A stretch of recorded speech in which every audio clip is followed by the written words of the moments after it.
nerdy self-help book reader, but what was this? I just like, okay, I'm like really embarrassed about this DNF because I got about like a third of the way through this book and I kept looking up Evelyn Hugo because I thought she was a real person, and I was like, why can't I find any information on this amazing actress who has had 7 husbands? Still on, which is, you know, eyes are cool. I love eyes. I have them. And they can be very attractive, but the way his Charlie Lastra's eyes were referred to, the amount of times in this book, I was like, can we stop talking about Charlie's eyes? I'm really annoyed that I'm hearing more about it. Hello, my friends. It has been quite long since I've uploaded. Hi, hello. If you guys are new here, my name is Michelle. This is my channel about my life, Shella V, and I talk about books and mental health currently, but I'm also going to start doing some crafts on this channel as well. So if you are interested in that, please like the video, hit subscribe, and you will see more. So today what I'm going to do is I'm going to review, how many books? 8 books that just did not hit. Okay, so like 7 of them are DNFs, like I did not finish them. And one of them is one that I actually ended up reading, but just have been thinking of recently. So I want to unleash my mind about how I feel about this book. And yeah, okay, let's start. Okay, so I'm going to start with my review of Book Lovers by Emily Henry. And I'm looking down at my notes if you guys are wondering why I'm not looking into the camera. This is a romantic comedy book, rom-com romance book, and there are 2 characters, Charlie Lastra and Nora Stevens, and these are 2 like rivals, enemies, and they end up, you know, are they gonna be lovers? I don't know. That is the main meat of the book. So Nora is a literary agent and Charlie Lastra is a book editor. They run into each other. They have a really, well, they don't run into each other. They have a meeting about a book, and basically the whole meeting rubs both of them the wrong way about the other person. They like don't like each other, and that leaves a lasting impression in Nora's mind. Nora ends up going to a small town to like vacation with their sister, who's like super pregnant, and she ends up running into Charlie Lastra, the book editor that she didn't get along with in that meeting, and he owns a little bookstore in the town, and so you can fill in the dots there. This was a book that I had high hopes for because I've heard that it's like the best romance, not ever, but a lot of people say that it's one of the best romance books. And here's the thing with me in romance, I don't get into romance. I am a very romantic person. I am a very sensitive and emotional person. But something about romance, I don't know if my expectations are really high or I don't know. I don't like romance books. I'm very uninterested in them. So when I heard that Book Lovers was one of some people's favorite books in terms of the romance category, and I saw this book in a lot of 2022 best of lists, and so I'm like, okay, maybe let's give it a chance. So I did end up reading it, and here are my thoughts. So you already know by the title of this video that I didn't love it. I read the entire thing, which is a huge a huge deal because I never finish romance books. I barely can read a chapter without just like completely rolling my eyes and throwing out the book. This I ended up finishing. I will give it that. So probably the only romance books I've ever finished. Oh my gosh, there's a person in the car. I don't know if he's like, I'm gonna lock my doors. Okay, so can he hear me? So let's start with the good. I really enjoyed the banter between Nora and Charlie. Like the back and forth was the dialogue was amazing. It was very well written. It was really funny and it was really engaging. It was really interesting. I love the like wittiness of each of the characters and them firing back and forth, like the little quips that they have at each other. That was really brilliant, brilliantly written. And I think that Emily Henry should actually go into script writing because I think her strength in like the banter and the dialogue is definitely like her main weapon. No, I don't know if that's like, that is her main skill. Let's go on to the bad. I think it's a little overshadowed by all the bad. When I say that Emily Henry should be a scriptwriter, I mean this in a way that I did not enjoy her descriptions of people. I thought they were very plain and like I wanted to skip everybody's description and just get to the banter. It was also very annoying to hear about Charlie Lastra's eyes and how much it's referenced in the book. I get it because, you know, you're writing banter, so you have to break it up with like, well, Charlie looked deep into her eyes and Charlie did this, but there were just so many descriptions of the way Charlie was looking at Nora that it was like so grating and irritating to read it because I'm like, oh, can we just talk about something else? Can you not even just like don't describe him, just like give me the banter. I get it, like, you know, you gotta have something to fall back on to in between the banter, but it just did not. It was the description of his eyes, like repetitively were described the same way, and they were just referenced a lot, which is, you know, eyes are cool. I love eyes. I have them, and they can be very attractive, but the way his Charlie Lastra's eyes were referred to, the amount of times in this book I was like, can we stop talking about Charlie's eyes? I'm really annoyed that I'm hearing more about it. I don't know if that was that just me? Anybody else pick up on that? I just felt like it was so excessive, and it's got in the way of like reading the banter. Anyways, okay. Here's my other critique of romance books. I don't know if it's romance or what is that other thing? Well, where it's like basically porn. I don't know if romance books are supposed to be arousing, but I kind of wanted this book to be arousing and like not just in emotions, if you know what I mean. I wanted it to be arousing in a physical way. I was not moved. I mean, there were a lot of times in the book where I was like, ooh, tell me more, but I wasn't like, wow, I need someone right now, you know? I was a little let down by like the scenes that were described that were supposed to be erotic. Oh, erotica, that's the word. I just was not aroused. I don't know if that's like Emily Henry's strong point, or if that's what romance is about, but I was not thrilled with any of the like scenes, if you know what I mean. And overall, I just didn't feel much for the characters. I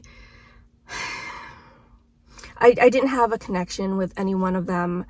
Honestly, I really liked Charlie the most, but I think it was just because he was like the like the anti-protagonist. What is that? Words. And I was not, it was hard to read because I didn't care for the characters, but I also loved the banter. So I was here for the banter. And so yeah, character development was like meh. I did like the twist at the end though. I thought that was cute. Oops, is that too much of a spoiler? I don't know, it's a romance, so like what do you expect? I also am a very emotional person, and I wanted to be very moved by this book.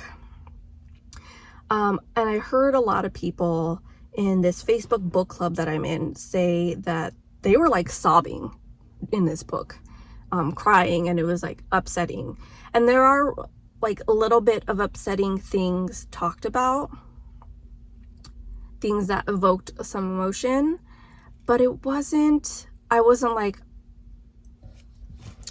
no tears were shed. On that note, I did really like the aspect of the book that Nora and her sister Libby like recently lost their mother, and that that wasn't really explained, but I like that because it gives this like little mystery, like not everything gets resolved, not everything you know, like has a conclusion, some things just linger. Like that was the most interesting aspect of the book besides the banter. Just like this mysterious thing about Nora missing her mom, and just having a hard time with that. Yeah, that was probably the biggest emotional pull, but I didn't cry. I wasn't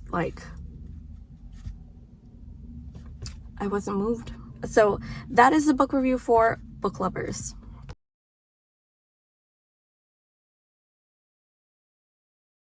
Okay, and now we're going to get into the 7 books that I did not finish, DNF'd, and not all of them were bad.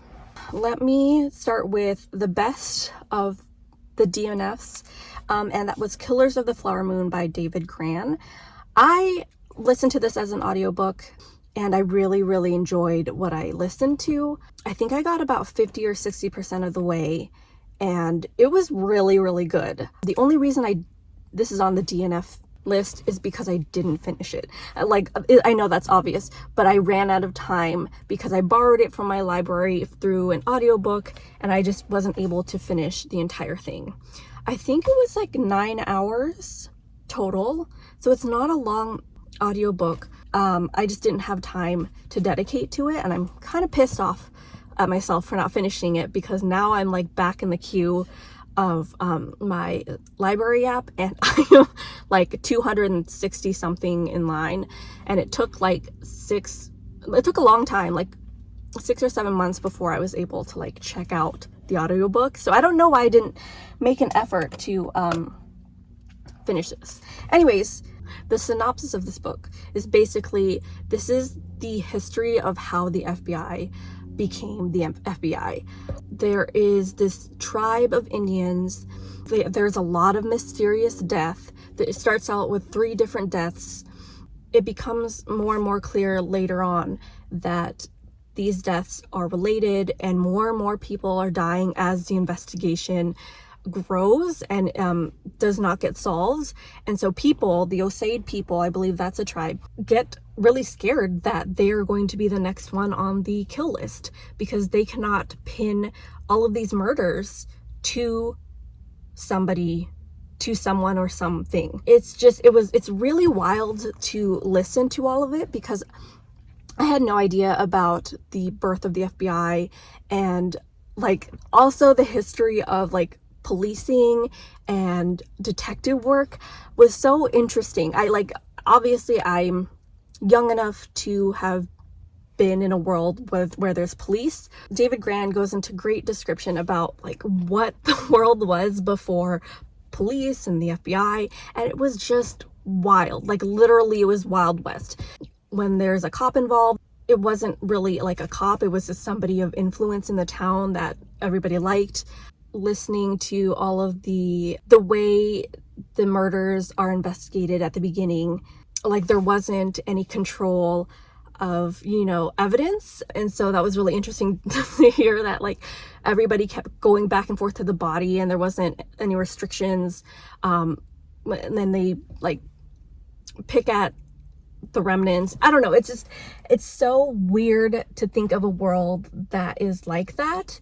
So the history was really, really cool, and the history of like spies and like private investigators, so interesting. On top of all of this is the, you know, like the Osage tribe and trying to figure out who is like going against the Osage people and why are they killing them. It was written so well, and it really feels like fiction because there's so much description of all the different things and the people involved and all the different perspectives. It was great so far. However, I just didn't finish it. So that is why it's on the DNF list. So I'm planning to finish that sometime this year. The second book that I want to talk about is The 7 Husbands of Evelyn Hugo by Taylor Jenkins Reid. I have a very embarrassing reason why I DNF this book. I actually really like Taylor Jenkins Reid as an author. I love Daisy Jones and the Six. I loved Malibu Rising. So the synopsis on this book is that there's this person called Evelyn Hugo, and she's this actress, and she's had 7 different husbands, and she never does interviews with anybody.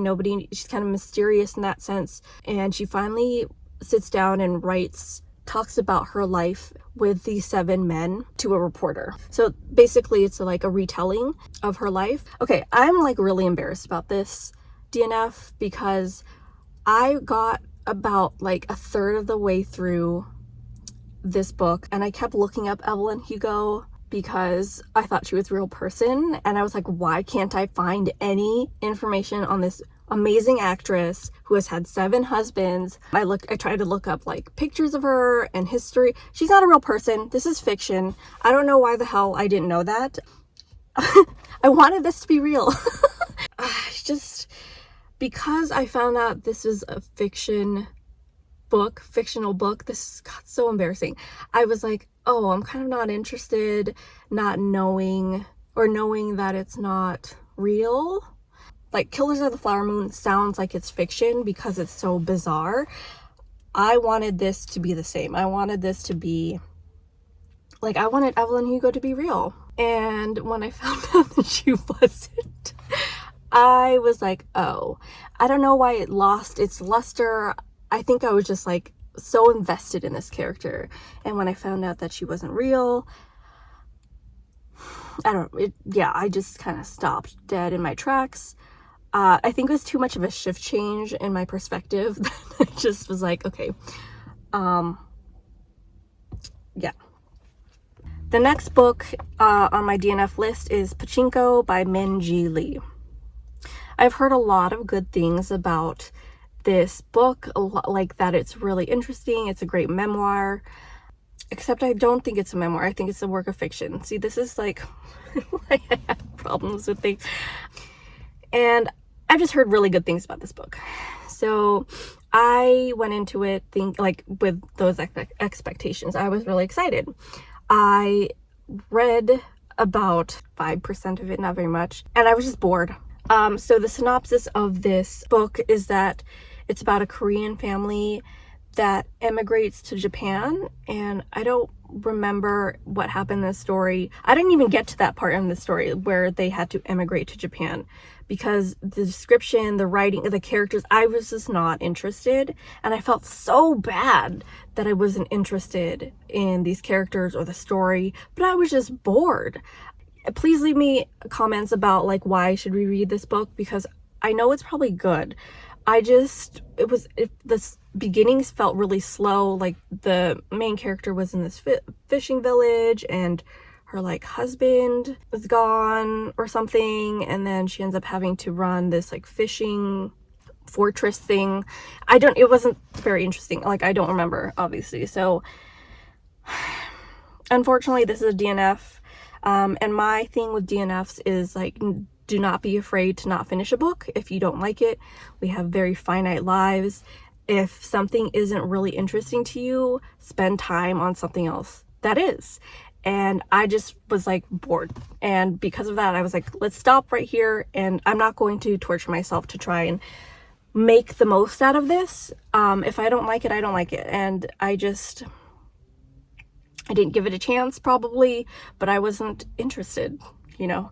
Okay, the next 3 books are from T. Kingfisher. And the reason I bring T. Kingfisher up in this list is because I loved What Moves the Dead. That was one of my favorite books last year that I read. It was amazing. It was so thrilling. It was so fun. There's mushrooms and fungi and like weird moving bodies, and it was so mysterious and fun. And I love that it was it's a retelling of Edgar Allan Poe poem, and it was something in the House of Ursula, the fall of the House of Ursula or something like that. And I just love this book. It was a great book. So because I love the book so much, I wanted to read everything that author has ever written. Spoiler, not everything she's written is good. So I will start with Thornhedge. This is a book that she wrote after What Moves the Dead, which I was published after What Moves the Dead. So I kind of expected, okay, let that should be good, right? And it's basically a retelling of Rapunzel. I don't have much to say about this. It was interesting, but it wasn't that interesting. It's cool to like hear retellings of stories, but I just didn't care for Rapunzel or whoever the princess was in that castle, and for the knight that was trying to rescue her. It just really fell flat. I didn't feel interested enough to continue listening to the book. It was okay. So that is like where I fell with that. So because of that, I was like, oh no, like I really like this author. I want to give her another chance. And so I read The Twisted Ones, or I tried to read The Twisted Ones. And the synopsis on this is the main character, Mouse, her grandmother dies and she has to go out to North Carolina to clean out her dead grandmother's house. I DNF'd this soon at the beginning as well. I remember the main character going to her grandmother's house and like thinking through things and kind of like looking around the house. And it's supposed to be this like horror, creepy vibes, thrilly type thing, but it just wasn't. It wasn't What Moves the Dead, and the quality of writing was not as good. So it was a little disappointing. So I just stopped because I think there were other things that I was listening to. I was actually listening to Killers of the Flower Moon as well as The Twisted Ones at the same time, like had them borrowed at the same time from my library, and I think I picked Killers of the Flower Moon over The Twisted Ones. And then the loan lapsed, and I was like, okay, well that's fine. I didn't really care for that. Then I listened to A House with Good Bones. This woman, I forgot her name. The main character is going to revisit her house that she's lived in since she was a kid, and her mom lives there, but her grandmother also lived there, but she died, and weird things start happening in the house. And if that sounds very familiar to The Twisted Ones, yes, you're right. It is very similar, this same like plot. And I was not thrilled about this, or through 90% of this book. I actually listened to this book on audiobook while I was traveling to and from my childhood home, which I'm now just thinking like, holy crap, that's really weird. And it wasn't a very long book, but the only reason I listened to so much of it was because I was driving. That sounds really mean and bad, but I had to listen to this. Like, there were weird, creepy things that happened. Once again, the characters fell flat. I didn't care for anybody.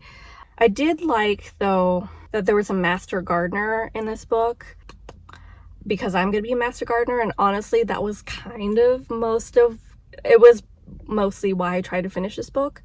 But yeah, after I got into town and wasn't driving anymore, and I didn't need to listen to the audiobook, I was like, I don't really feel like I care about the ending or the characters enough to finish it.